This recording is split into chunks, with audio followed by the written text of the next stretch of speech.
दोस्तों, अगर आपकी गाड़ी सिर्फ 2 साल पुरानी है और उस गाड़ी का आपने जो इंश्योरेंस पॉलिसी है वो ले रखा है फुल बम्पर टू बम्पर, यानी कि उसमें जीरो डेप्रिसिएशन भी है, एड ऑन में इंजन प्रोटेक्शन भी है और साथ ही रिटर्न टू इनवॉइस कवर भी है, और फिर हो जाता है उस गाड़ी का एक्सीडेंट और उसी इंश्योरेंस में जो आपने गाड़ी का इंश्योरेंस करवाया है उसमें गाड़ी की आईडीवी है 7.5 लाख रुपए की। लेकिन जब आप उसे वर्कशॉप में डीलरशिप में लेकर के जाते हैं, जो कार डीलरशिप है गाड़ी का, उसके क्लेम कराने के लिए, तो डीलरशिप वाला बना देता है उसका 11 लाख रुपए का एस्टीमेट। तो यहाँ पे अब बात आती है कि 7.5 लाख रुपए की आईडीवी है और एस्टीमेट 11 लाख रुपए का कैसे करके बन गया।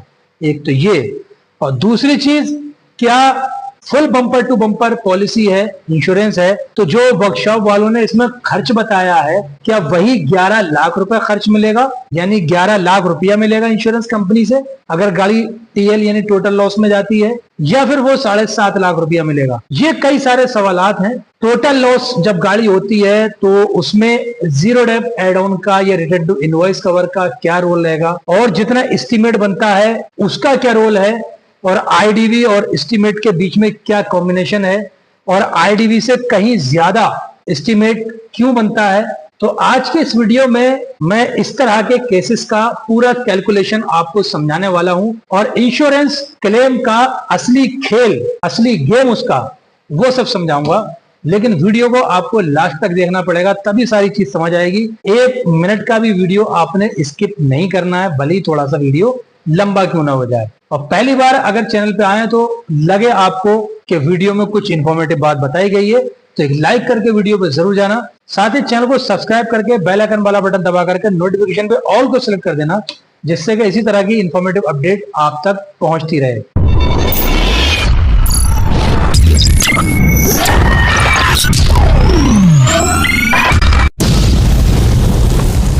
जय हिंद साथियों, मैं हूं आपका दोस्त और आप देख रहे हैं यूसी टेक्निकल, जहां पे आपको मिलता है मोटर इंश्योरेंस रिन्यूअल और मोटर क्लेम से रिलेटेड IRDAI की गाइडलाइंस के अकॉर्डिंग हर एक टॉपिक पर जानकारी से भरपूर वीडियोस। एक वीडियो भाई देख रहा था कोई मेरी, उन्होंने मैसेज मुझे डाला और उनका केस कुछ इस तरह का था कि सर मेरी गाड़ी 2 साल पुरानी है और 7.5 लाख रुपए गाड़ी का उसमें आईडीवी लिखा है, और जब मैं गाड़ी को वर्कशॉप ले जाता हूं एक्सीडेंट के बाद तो 11 लाख रुपए का मेरा एस्टीमेट बनाया गया है, जबकि मेरी पॉलिसी सर जीरो डेप भी है, उसमें सारे जितने भी कंपलसरी एड ऑन है वो सारे हैं। इसके लिए सर प्लीज मुझे थोड़ा सा गाइड करिए। अब यहां से एक्चुअल गेम शुरू होता है भाई, तो वो आप समझ लो। इसमें सबसे पहला पॉइंट हम समझते हैं कि 75% का रूल।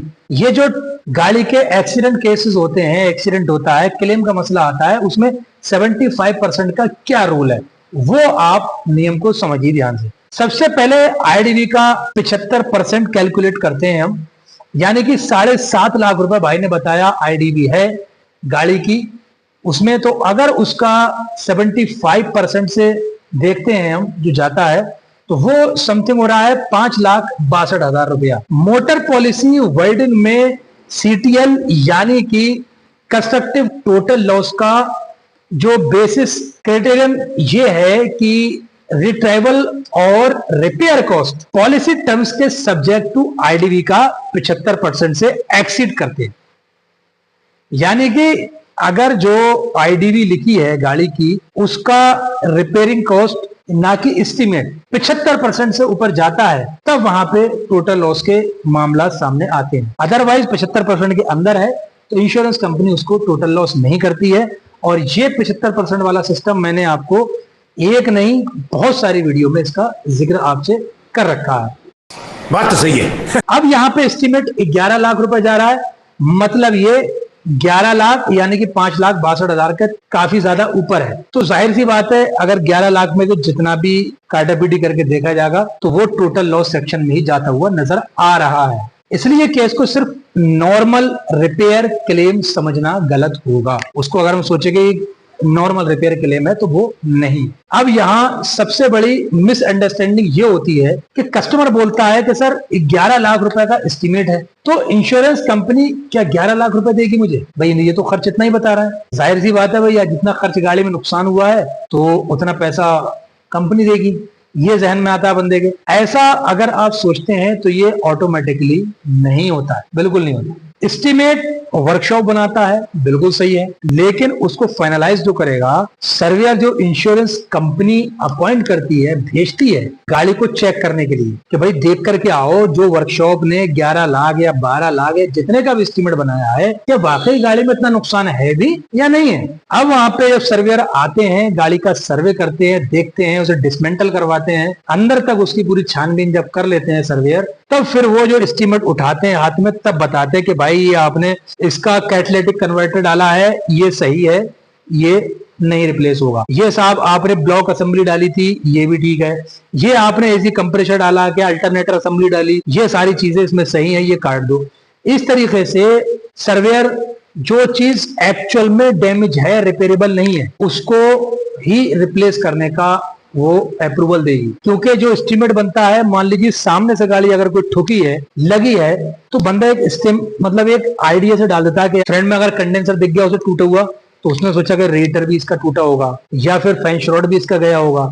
ज्यादा गाड़ी डैमेज कई बार देखा होगा, सिमट जाती है गाड़ी, पूरा बोनेट फोल्ड हो जाता है, तो उस कंडीशन में बोनेट भी नहीं खुलता है, गाड़ी खुल नहीं पाती है। दूसरे ऐसे ही मतलब देख दाख के बंदा काम को करता है, तो लगता है कि भाई हो सकता है इसका अल्टरनेटर भी गया हो, एसी पाइप भी टूटे हो, या इसका भैया ईसीटी सेंसर गया हो, कैटालिटिक कन्वर्टर भी टूटा हो, ब्लॉक में भी क्रैक आ सकता है, एसी कंप्रेसर भी टूट सकता है, कई सारी चीजें उसमें आती हैं। तो वो अप्रोक्स यानी कि लमसम वाला एस्टीमेट बनाते हैं बंदे। अच्छा, गाड़ी को डिसमेंटल कर नहीं सकते, करोड़ के खोल के नहीं देख सकते, क्योंकि सर्वेयर आने से पहले गाड़ी को खोलना अलाउ नहीं है। अंदाजे से आप बना दो जैसा एस्टीमेट बना रहे हैं, क्योंकि ऑप्शन फिर उसमें एक और देता है सर्वेयर, इंश्योरेंस कंपनी भी, कि भाई अगर कुछ रह गया है और वो अंदर का पार्ट टूटा है, अंदर का, जो सामने नहीं दिख रहा था अंदर है, तो उसका आप सप्लीमेंट्री एस्टीमेट भी दे सकते हो। अब जब सर्वेयर ने उसको देख लिया अच्छी तरीके से, गाड़ी डिसमेंटल हो गई पूरी, तो क्लियर हो गया कि भाई गाड़ी में ये डैमेज है और ये डैमेज नहीं है, तो वो असेसमेंट जो किया करता है वो सर्वेयर करता है, उसको वो फाइनल करेगा कि गाड़ी का एक्चुअल रिपेयरिंग कॉस्ट क्या आ रहा है, ना कि वर्कशॉप, ना ही कोई और, क्योंकि इंश्योरेंस कंपनी सर्वेयर्स को अपॉइंट ही इसीलिए कर रही है। तो भाई आप जाओ और गाड़ी को अच्छी तरह से सर्वे करो, एक्सपेंशन करो, देखो उसको। अब अगर जो सर्वेयर ने असेसमेंट की रिपोर्ट यानी कि काटा पीटी करके जो अमाउंट बचा, और आपके इंश्योरेंस पॉलिसी के जो टर्म्स एंड कंडीशंस हैं लिखे हुए, कुछ उसमें कटना है कि नहीं कटना है, कंपल्सरी एक्सेस क्लाउज है कि नहीं है, कुछ कंपल्सरी डिडक्टेबल अमाउंट उसमें है कि नहीं है, वॉलंटरी वगैरह है कि नहीं है, वो सारी चीजें नजर में रखते हुए फिर सर्वेयर साहब जो हैं फाइनली एक अमाउंट लेकर के आते हैं, निकाल के लाते हैं वो, कि साहब ये अमाउंट एक्चुअल इसके रिपेयरिंग का आया। अब वो अमाउंट और जो आईडीवी है, इंश्योर्ड डिक्लेयर्ड वैल्यू, जो कीमत गाड़ी की लिखी है उसमें इंश्योरेंस में, उस कीमत का वो वाली वैल्यू, एस्टिमेट की नहीं, वो वैल्यू अगर 75% जा रही है, तब वो गाड़ी आपकी टोटल लॉस में गई। ठीक, ये बात आपको समझ आ गई होगी। यहां पे एक छोटी सी बात और मैं बताता चलूं, जो आईडीवी का रोल है ना भाई, वो आपका बहुत अहम है यार। इसलिए उल्टी सीधी आईडीवी आप कभी भी मत रखवाओ गाड़ियों में, क्योंकि गाड़ी का जो टोटल लॉस का सिस्टम है वो आईडीवी का ही है। अब तक आपको समझ आ गया होगा, और ये मैं अपनी तरफ से नहीं बता रहा हूं, ये insurance regulatory and development authority of India यानी कि IRDAI का रूल्स है ये, कि आईडीवी से कंपेयर होगा उसका आपका रिपेयरिंग कॉस्ट। अब आईडीवी में जोड़ क्या होता है, इंश्योर्ड डिक्लेयर्ड वैल्यू, मतलब ये हुआ कि जो करंट टाइम मार्केट वैल्यू है गाड़ी की वो होना चाहिए। कुछ लोग इंश्योरेंस को सस्ता करवाने के चक्कर में, प्रीमियम कम करवाने के चक्कर में, कि प्रीमियम डाउन आ जाए थोड़ा सा, वो गाड़ी की आईडीवी को कम कर देते हैं, फिर रोते फिरते हैं तब जब गाड़ी का एक्सीडेंट होता है। उन्हें लगता है कि यार गाड़ी पे लोन भी है और साहब गाड़ी का एक्सीडेंट हो गया, रिपेयर हो जाती तो बेहतर था। अब फिर रहे परेशान कि मैं रिपेयर करा लूं, फिर इंश्योरेंस कंपनी फिर अपनी मोनोपोली पे काम करती है। तो जो एक्चुअल आईडीवी है वो रखो, कोई रोने की जरूरत आपको नहीं पड़ेगी, ना ही प्रीमियम कम या ज्यादा करने की जरूरत है, और ना ही मेजर लॉसेस केसेस में आपको कोई प्रॉब्लम आनी है। ठीक, तो आईडीवी का बहुत ज्यादा आपने ध्यान रखना है भैया। अब जो फाइनली जो भैया ने बोला कि मेरी पॉलिसी जीरो डेप्थ है, या उसमें जो कंपलसरी एड ऑन्स रहते हैं वो हैं, तो मुझे पैसा क्या मिलेगा, 11 लाख रुपए मिलेगा या ये 7.5 लाख रुपए मिलेगा, क्योंकि मेरा जीरो डेप्थ बीमा है भाई। तो सर क्योंकि वर्कशॉप वालों ने 11 लाख का एस्टीमेट खर्चा बताया इसका, तो मुझे 11 लाख मिलना चाहिए, या फिर कंपनी कम देगी। जैसा कि मैंने कहा अभी आपको, जो जीरो डेप्थ का मसला है वो टीएल या सीटीएल यानी टोटल लॉस में या कंस्ट्रक्टिव टोटल लॉस में उसका कोई मतलब नहीं, कुछ भी मतलब नहीं। आप जो प्रीमियम देते हो वो सम इंश्योर्ड है आपकी गाड़ी की वैल्यू, जो आईडीवी उस पर लिखी है।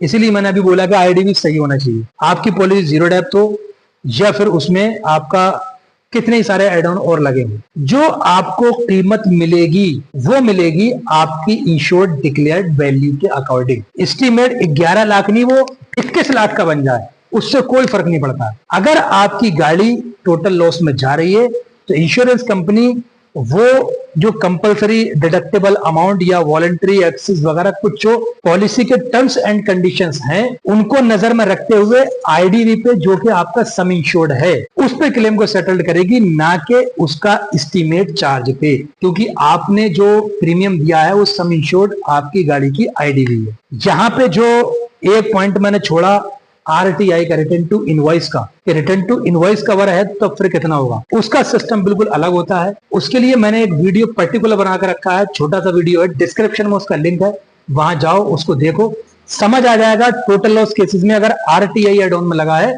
तब इंश्योरेंस कंपनी के हिसाब से पेमेंट करती है। फिलहाल जो भाई का सवाल था उसका जवाब ये है, और जरूरी नहीं है कि ये एक सवाल के लिए मैंने वीडियो बनाया है। कई सारे ऐसे सवाल होते हैं कि किसी की गाड़ी की आईडीवी 5 लाख रुपए है तो किसी की 50 लाख रुपए है, जैसी गाड़ी वैसे। तो ये 2 साल पुरानी गाड़ी हो या 4 साल पुरानी गाड़ी हो या 1 साल पुरानी गाड़ी हो, रूल सब में यही लागू होंगे जो मैंने इस वीडियो में आपको बताया। ऐसा नहीं कि 2 साल पुरानी गाड़ी है तो इसके लिए अलग है और 1 साल पुरानी गाड़ी है तो अलग है, या 15 साल पुरानी गाड़ी है उसके लिए अलग है, ऐसा कुछ भी नहीं। रूल्स का जो सिस्टम है, जो प्रोसेस सिस्टम है मोटर क्लेम का, वो यही है जो मैंने आपको बताया, जो पैसा आपको मिलेगा। अगर आप चाहते हैं कि ज्यादा से ज्यादा यानी कि आपका पैसा आपको मिले, यानी कि आईडीवी सही कीमत आपको आपकी गाड़ी की मिल सके, तो सही आईडीवी रखवाएं। सही आईडीवी किसी के कहने में ना हो, जो कंपलसरी एड ऑन है वो जरूर लें। टोटल लॉस में इसका कोई काम नहीं है जीरो डेप्थ का, लेकिन इसका मतलब ये नहीं किसी काम की नहीं है। जीरो डेप्थ का आपका जो काम पड़ता है वो पड़ता है रिपेयरिंग वाले केसेस में।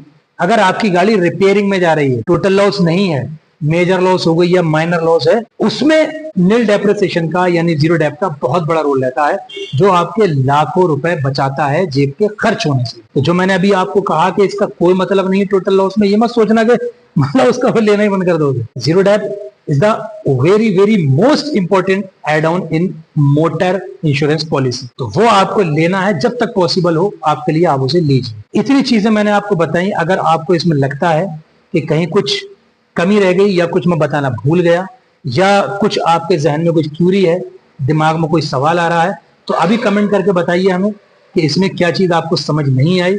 ये वीडियो आप किस शहर में, कौन से स्टेट से, किस जगह से, किस डिस्ट्रिक्ट से देख रहे हैं, एक बार वहां का नाम जरूर लिखें। और आपके पास आपकी कौन सी गाड़ी है और उसका किस कंपनी का इंश्योरेंस आपने ले रखा है, एक बार कमेंट करके हमें जरूर बताएं। अगर आप चाहते हैं कि यूसी टेक्निकल से जुड़े रहें आप और हमसे ही आप अपनी गाड़ी का इंश्योरेंस करवाएं, जिससे कि आपको ऑल ओवर इंडिया किसी भी शहर, किसी भी स्टेट, किसी भी डिस्ट्रिक्ट में मोटर क्लेम के टाइम पे प्रॉब्लम को फेस करना ना पड़े, तो अभी आप अपनी हमें प्रीवियस इंश्योरेंस पॉलिसी और अपनी गाड़ी की आरसी भेजिए। हम आपको बेस्ट इंश्योरेंस कंपनी की बेस्ट पॉलिसी प्रोवाइड करवाएंगे, जो आपकी गाड़ी के एज के अकॉर्डिंग बेस्ट होगी वो। क्योंकि भाई यूसी टेक्निकल का सिर्फ एक ही मकसद है, पैसा भी बचाओ और भरपूर तरीके से अपना क्लेम भी पाओ। और वैसे भी बड़ी बड़ी बातें तो सब लोग कर देते हैं, लेकिन पता जब लगता है जब प्रैक्टिकल ही उसको फेस करना पड़े। ठीक है, अगर वीडियो में लगे कि 1% भी आपको इन्फॉर्मेटिव बात बताई गई है तो एक लाइक करके जरूर जाएं। चैनल पे पहली बार आए तो चैनल को सब्सक्राइब करना ना भूलें। साथ ही अपने फ्रेंड सर्कल में भाई इसको शेयर जरूर करना। क्या मालूम आपके एक शेयर से किसी भाई को जानकारी मिले और लाखों रुपए का नुकसान होने से उसका बच जाए। मिलते हैं फिर किसी नेक्स्ट वीडियो में नेक्स्ट टॉपिक के साथ में। आपका ऐसे प्यार और मोहब्बत हमेशा बनाए रखना। जय हिंद।